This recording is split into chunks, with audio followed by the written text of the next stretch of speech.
Hey guys, it's Fonzie with DipYourCar, and I could not be more excited about today's video. Now, really for the past 9 years, the entire dipping industry has relied on almost one sprayer system to get the job done. The original DYC dip sprayer was fantastic for what it was, and it's been around a long time. However, today we are launching a brand new, massively improved sprayer system with the new DipYourCar G4 sprayer. Today I'm going to break down for you exactly what the sprayer system is, what you get in the kit itself, and then of course we're going to cover how to set up the gun to spray, some tips and tricks, some troubleshooting, how to clean and maintain the gun as well. We have a lot to cover. Enjoy the video. So first I'm going to break down for you exactly what the new G4 sprayer system is and what you get when you purchase the system. Now what we did here is we started with our partners over at Wagner, and for the last 2 years we've been developing this new system.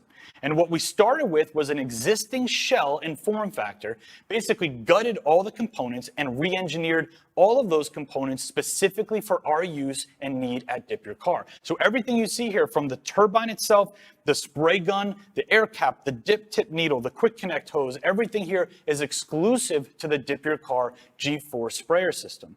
Now, what I'm going to cover is the gun, the turbine, and the hose, tell you why they're a little bit different than the previous models, and then we'll start getting into how to set it up and do a spraying demo as well. Now let's talk about the G-Force turbine. This is the workhorse of the system. This is what generates our power and airflow. Now there's really two things that make this turbine unique. The first is this is our first DipYourCar turbine with variable speeds. It has a low and a high speed setting. And you may think, well, why would I want to use a low setting? I'd probably want maximum pressure all the time. And over the past couple years of development, we learned that when working with a spray gun system on smaller surfaces, which a lot of people like to do, like wheels, trim, or speed shapes, using the lower power system or the lower power setting actually works better than full power. So that really does come in handy. Now, we wanted this system to be as powerful as possible while still being in the DIY price point. So what we learned is we can make a more powerful turbine and a better engineered gun to increase and maximize the pressure at the gun tip. So this turbine is actually going to be providing 50% more power and pressure at the gun tip than our previous standard DIY model. You are absolutely going to feel that when you're spraying the car. Better atomization, more power, smoother finish. Now we're going to talk about the G4 spray gun itself, because this is where the majority of our research and development went into over the past 2 years. We didn't want to only create a better performing or higher quality spray gun. We took a very close look at what challenges our users were experiencing with our previous model to make sure we address those challenges in the new system so we can leave them in the past. One of the most important things to me when developing the spray gun was predictability. With the old unit, every time you fill it up, every time you pick it up to spray, the spray pattern might be a little bit different, a little bit off, and we spent a lot of time fidgeting with the internals of that gun to get it to spray straight and spray correctly.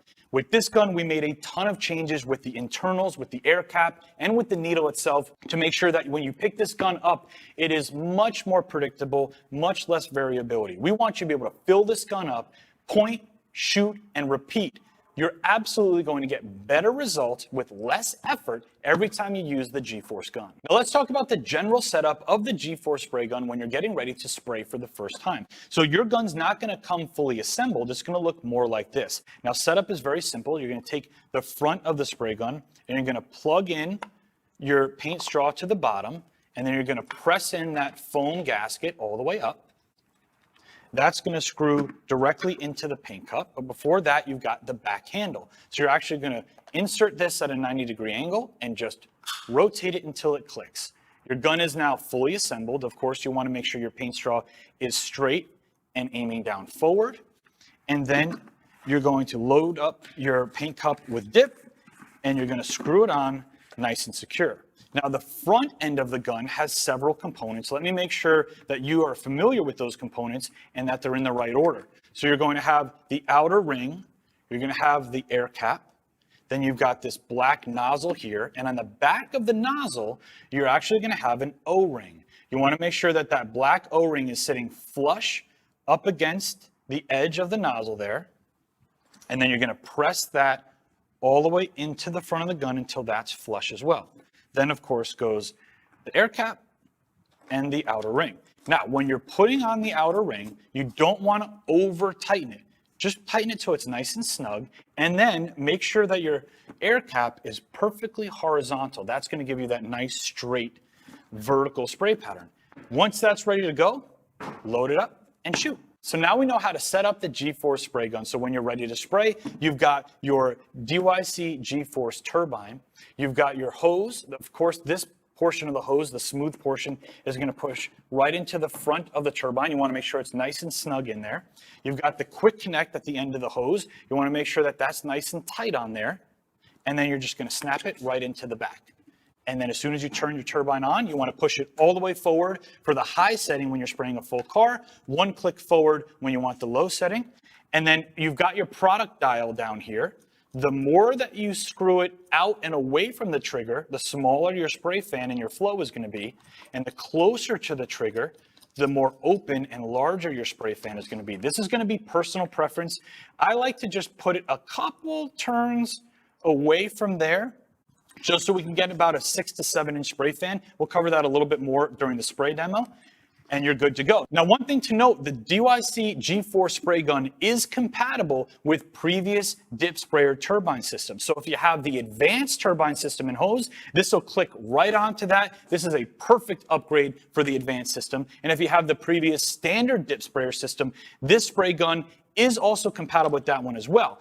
Keep in mind that this G-Force turbine is considerably better than the original dip sprayer turbine, so the entire system as a whole is a more appropriate upgrade, but if it only fits your budget to upgrade to the gun, you can do that as well. So now that we've got the gun set up, before we spray any surfaces or any cars, even between coats, I always like to make sure I check the spray pattern just to see if there's any adjustments that need to be made. So in a second here, Gabe's going to turn on the turbine, and I'm going to just fire off a couple quick shots, and we want to check the shape and size of the spray pattern.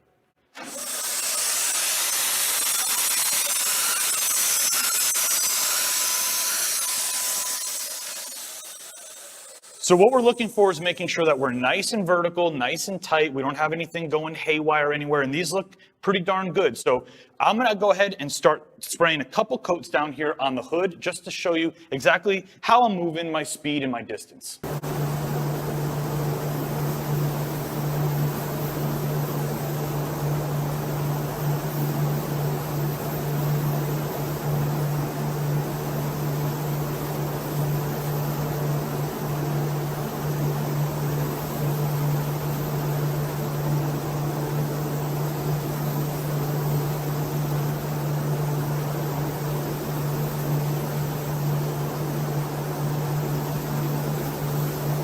Now we've let this fully dry up. We've got a great, smooth, and even finish. The technique is very similar to the other spray systems. You just got to pay attention to your distance and your speed. You want to make sure that the first coat of PDS goes on about 50% and everything else is nice and wet with overlapping passes. No real changes there.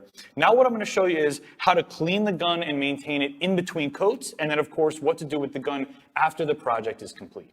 So in between coats, there's not that much to do, but I want to walk you through the process a little bit. Now, let me give you a very fair warning, because I have made this mistake many times over the past couple years while we were developing this gun.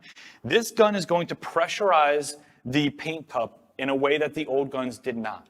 Meaning, if between coats, for whatever reason, you want to take off this locking ring, take off the air cap or nozzle, you have to, I don't know if you heard that hiss, you have to unthread the paint cup before you take the nozzle off, because if you don't depressurize the paint cup and take off the nozzle, it will just start shooting dip pretty much all over the place, and there's not a lot of ways to stop it until the pressure is released. Gabe has cleaned up many messes for me making this mistake, so I'm hoping you guys can avoid it. So in between coats, you really don't have to disassemble the front unless you have some kind of problem going on, but very rare. You're going to unthread the paint cup. You're going to pull the trigger to make sure any dip that is in there is released back into the paint cup. You're going to set your cup aside. Best thing to have is a microfiber. What I like to do is just wipe off the paint straw, pull the straw and the gasket out of the gun. Most of the time, there shouldn't be any dip underneath the inside of the gun, but if there is, you're just going to wipe that clean. I like to wipe the gasket, and I know Gabe likes to wipe the gasket between coats just so there's not too much buildup, just so the gasket doesn't warp too much, especially if you're using top coat. Let that air out a little bit in between coats while your dip is drying. Fill up your paint cup. When the dip is dry and it's ready to go again, reinsert the straw, pop the gasket back in place. Make sure it's past all the threading. You're going to screw it back down on, make sure it's snug, plug it into your turbine, check the pattern again just for good measure, and you're ready for the next coat. Now I'm going to show you how to clean, disassemble, and maintain your G4 spray gun when you're all done spraying for the day. So the first thing I have is we've got some gloves on, we've got a microfiber towel, we've got a couple cleaning brushes that you can find in the spray gun cleaning kit available at DipYourCar.com, and we've got some naphtha thinner. If you can't find naphtha locally, we do sell it on DipYourCar, but most of the time you can source it locally at your hardware store. So first thing we're going to do is just take the top half of the spray gun off the paint cup, pull the trigger to make sure there's no dip left inside there. And we're going to pour out any leftover dip that we had in the paint cup, save it for another project. And then we're going to take about half a quart of naphtha and pour it right into our paint cup. Then we're going to put the top half of the gun right back on. And this is really going to do quite a bit of the work for us here. And we're going to shake that up really well. You want to let the naphtha get in all the nooks and crannies, coat the inside of the spray, the paint cup here. And then what you're going to do in a well-ventilated area is you're going to spray that half a quart of naphtha through the gun. That naphtha going up and through the chamber is going to really help clean out a lot of that spray gun.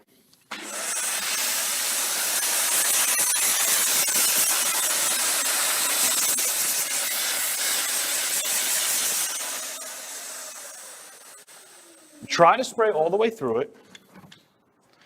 Then you're going to take back off the paint cup. You can hear it depressurize there. Pull the trigger and get any extra naphtha out. You can already see the gun's much cleaner than it was. You're going to pour that naphtha out. And then you're going to put the microfiber towel to work. I like to wipe off the threads on the paint cup and then get that microfiber in there. Wipe out the inside of the paint cup. Any leftover dip is going to get picked up, and we're going to let that air dry. Then we're going to take out the pickup tube. We're going to wipe that down with the microfiber, and we're going to wipe both sides of that white foam gasket. Try to get any excess dip and naphtha off that. We're going to let that sit aside and air dry as well.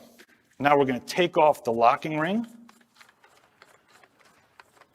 We're going to take off the air cap as well. These two pieces traditionally won't get dip on them, so they don't need a lot of care and maintenance. We're going to set those aside. We're going to take off the front nozzle. Now, sometimes you're going to have some leftover dip inside that front nozzle, so I like to start with the microfiber and just wipe out any liquid dip that's in there. And then take one of our brushes, dip it in that naphtha, and give it a nice little scrub. And dry it out. We're going to take the smaller brush, dip it in some naphtha, clean inside around the needle. You have to be gentle with this. You don't want to scratch up your needle assembly, but you want to get it in there. And then the cone brush again, clean this whole chamber inside here.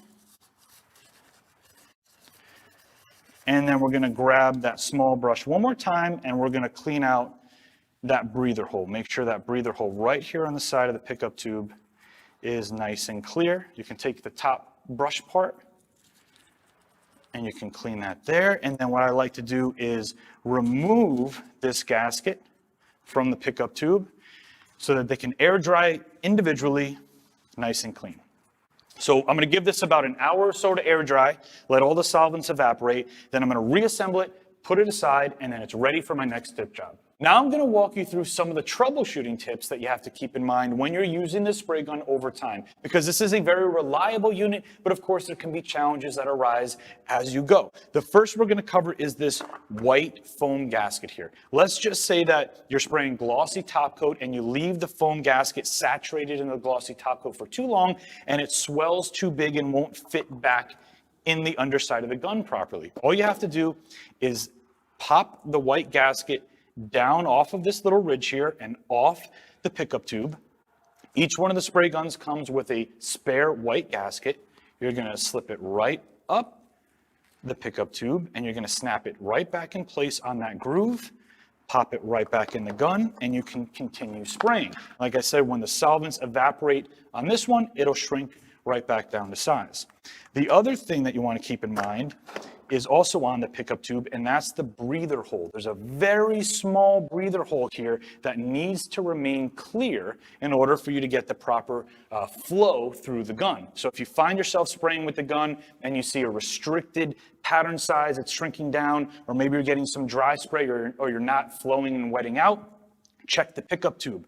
All you need to do is take the small cleaning brush and you're going to poke it through the breather hole. You're going to be able to see it come through on the other side. And then you're also going to make sure that this little well here on the other side of the breather hole is clear from any dip as well. So you can wipe that out. You can poke it through the other side again, make sure it's nice and clear. And then that will solve any of the flow problems that you're having while you're spraying. One other issue that could potentially come up is, let's just say you're testing your spray pattern before you spray the car. You notice that the spray pattern is a little off. It's very rare, but this front air cap could get a little bit off center. There's not a lot of room here for it to move. But if you notice that your spray pattern's a little bit off and you are properly level, because that's 99% of the time going to be the problem, you're not properly level. If you're properly level and you're still a little bit off, make sure that the outer edge of this air cap is nice and even around the locking ring. If it's a little bit pushed to the left or right, you can just recenter it with your thumb and you should be good to go. The final piece of troubleshooting here is a longer term piece where if over time you notice some bubbling or some gurgling or sputtering within the gun, there is a red seal here. Sometimes you'll find it inside the nozzle, but most of the time you'll find it seated right here on the inside of the gun. This red seal will need to be replaced over time. Just like any spray gun, your gaskets and seals will be replaced.